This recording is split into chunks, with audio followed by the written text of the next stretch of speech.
Welcome to Projection Part 2, how to tell if someone is projecting onto you and how to handle it.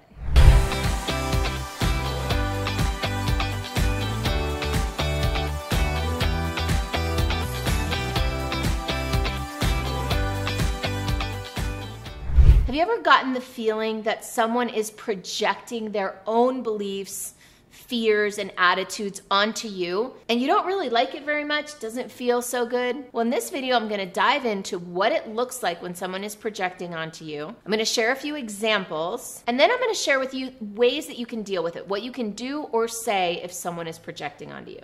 So first, let's talk about what it looks like when someone is projecting. Most often, the clearest example or the easiest to identify is when there's anger involved, or especially when there's consistent and persistent anger, when there's resentment that's been building up over years and decades even. Because the thing is that good feedback, when someone is actually caring about you and sharing something to help you grow, usually that kind of feedback is not hurled at you in a moment of anger. Usually that can be shared with you from a place of love and calm. Whereas projections are often the kinds of things that pop up in the heat of an argument. So if anger is involved and someone is making quote unquote accusations or claiming that you are acting a certain way or being a certain way or should or shouldn't do certain things, then chances are there's some level of projection involved. Another way to tell if someone is projecting onto you is if it feels like an overreaction.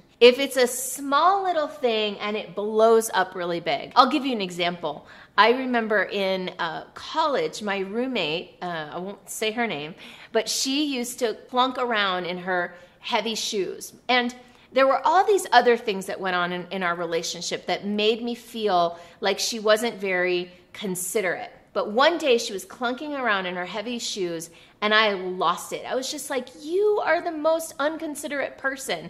And I was basically projecting onto this one situation all of this resentment that had built up over the years that I'd never shared with her. Now, I could have just, in a loving moment of like, let's talk, I could have shared with her, hey, there's this situation that's happening that makes me feel like you're not considering my feelings. But instead, I let it build up. And then this one little thing of her clunking around in her heavy shoes, and I lost it. I was projecting all this other stuff into this one moment, this one situation. And I was making it mean something about who she was. You are an unconsiderate person, rather than like, hey, this thing that you do feels inconsiderate to me. Another sign that someone is projecting onto you is if you feel completely misunderstood. And if the accusation is completely out of alignment with what's actually happening. And so often that's projection because someone's making something mean a lot more than what's actually happening here. Now, one thing that happens when someone is projecting is you can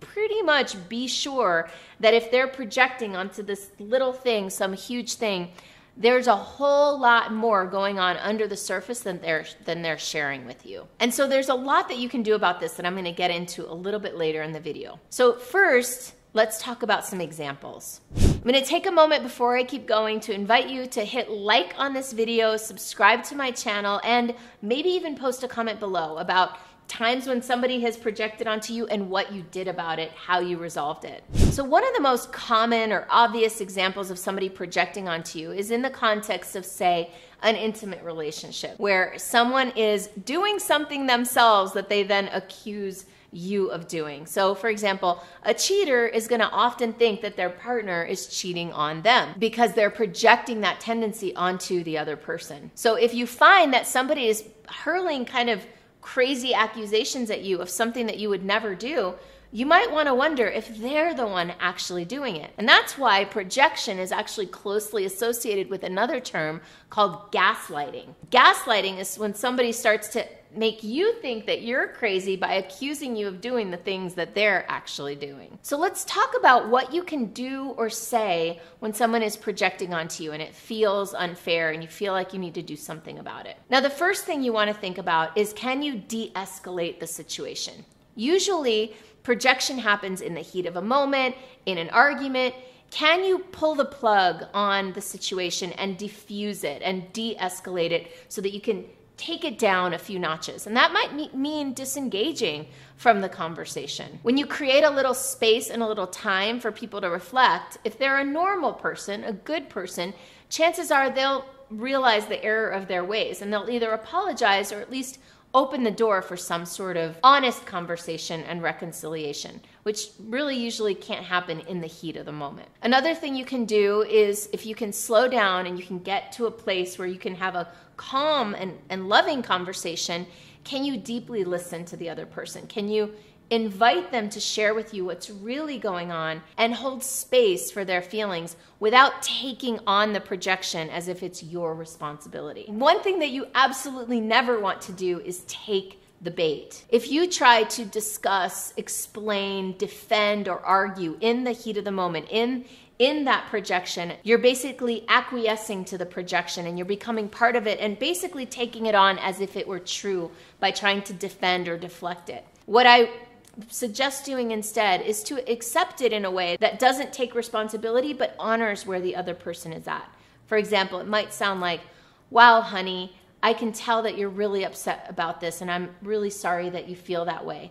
How about we have a conversation about this when we're both a little more calm? And like really coming from that loving space rather than having it be some sort of sarcastic thing like, let's not talk right now. How about we talk when you're less crazy? No, that's not what I'm talking about. I'm talking about coming from love, de-escalating, holding space for their feelings, acknowledging how they're feeling without owning that projection. And here's the thing. Most people that I've run into, or many people, let's say, don't have the emotional intelligence at this point to acknowledge or even know that they're projecting.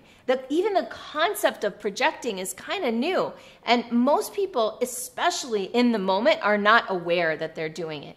It takes some perspective and some personal development to understand it. And then one thing I want to caution you about, or have you kind of be aware of, is that oftentimes if this is a pattern and somebody is always projecting and can never take responsibility for their own emotions, they're always blaming you or blaming something outside of themselves, they might have a personality disorder. They might have a disorder known as borderline personality disorder. They might be a narcissist. They might be more than a narcissist. This type of person will actively use projection and gaslighting to try to manipulate you, make you feel bad, and keep you close by and keep you feeling bad about yourself.